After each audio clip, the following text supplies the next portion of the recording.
আমরা তিন ভাই তিন ভাগে কোরবানি দেই। এক ভাইয়ের অবস্থা ভালো, তাই সে বেশিরভাগ টাকা দেয়, আর আমরা অল্প কিছু পরিমাণ শরিক হই। তাহলে কি আমাদের কোরবানি আদায় হবে কিনা? এটা একটা গুরুত্বপূর্ণ প্রশ্ন। কোরবানি দেওয়ার ক্ষেত্রে বিশেষ করে যখন ভাই ব্রাদাররা মিলে কোরবানি দেন, তখন এরকম পরিস্থিতি তৈরি হয়। একটা গরুর দাম ধরেন 70,000 টাকা, তো এক ভাই তার উপার্জন অনেক কম, সেজন্য সে 5,000 টাকা দিস, আর বাকি টাকা যেটা আছে সেটা হয়তো বাকি ভাইরা দিস। কোরবানি হবে কিনা? উত্তর হলো কারোর কোরবানি হবে না। কোরবানিতে যে কোনো একটা পূর্ণ অংশ নিতে হবে, 7 ভাগের একটা পরিপূর্ণ অংশ, 7 ভাগের 1 ভাগ, 7 ভাগের 2 ভাগ, 3 ভাগ, 4 ভাগ, সর্বনিম্ন 1 ভাগ নিতে হবে। ভগ্নাংশ নেওয়া যাবে না, অর্থাৎ 1 ভাগেরও অর্ধেক নেওয়া যাবে না। 2 ভাই মিলে 1 ভাগ নিছে, হবে না, তখন সেটা গোস্ত খাওয়া হবে। পশু জবাই হয়ে গেছে সহি পদ্ধতিতে, গোস্ত খাওয়া হবে, কিন্তু কোরবানি হবে না। কোরবানি বিশুদ্ধ হইতে হলে প্রত্যেককে পূর্ণাঙ্গ একটা ভাগ নিতে হবে। হ্যাঁ, এখন এমন হতে পারে যে এক ভাইকে আল্লাহ আর্থিক সচ্ছলতা দিয়েছেন, বাকিদেরকে দেন নাই, তো কি হবে?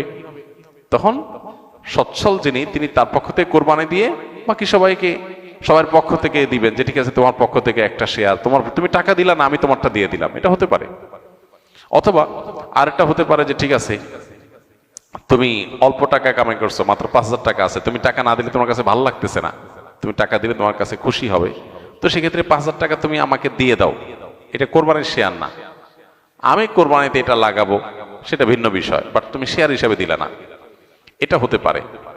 প্রবাসীরা অনেকে একটা কাজ করে, বিশেষ করে মিডিল ইস্টে যারা থাকে, অনেক প্রবাসীরা কোরবানি ঈদের দিন নিজেরা একটা ছাগল জবাই করে। তো রুমে 5 জন থাকে, এখন 5 জন মিলে একটা ছাগল জবাই করলে ওই ছাগলের টাকা তারা ভাগ করে। এই যে এক ছাগলে কয়জন শরিক হইতে পারবে, কয়জন কোরবানি দিতে পারবে? একজন, ভগ্নাংশ দেওয়া যাবে না। তাহলে একজন কোরবানি দিলে রুমের যে কোনো একজন কোরবানি দিবে, তো বাকি 4 জন তারা কি বসে বসে খাবে? গোস্ত তো সবাই খাবে। তো এই জন্য তারা 5 জন মিলে ভাগ করে টাকা দেয়। এখানে কারোরই আসলে কোরবানি হবে না, জবাই করা হবে, পশুর গোস্ত খাওয়া হালাল হবে, কিন্তু কোরবানি হবে না।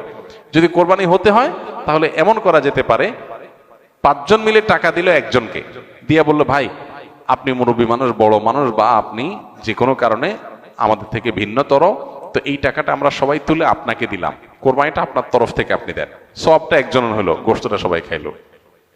বা এই বছর আপনার তরফ থেকে হলো, পরের বছর আমরা আবার সবাই টাকা পয়সা দিলাম, ভাই আরেকজন হলো, টাকা আপনাকে দিয়ে দিলাম, আপনার তরফ থেকে হোক, কোরবানিটা একজনের হবে। ঠিক একইভাবে গরুতে ভগ্নাংশ, এটার ভাগ এভাবে আপনার শরিক হওয়া যাবে না, পূর্ণাঙ্গ একটা অংশের শরিক হতে হবে, তারপরে কোরবানি বিশুদ্ধ হবে।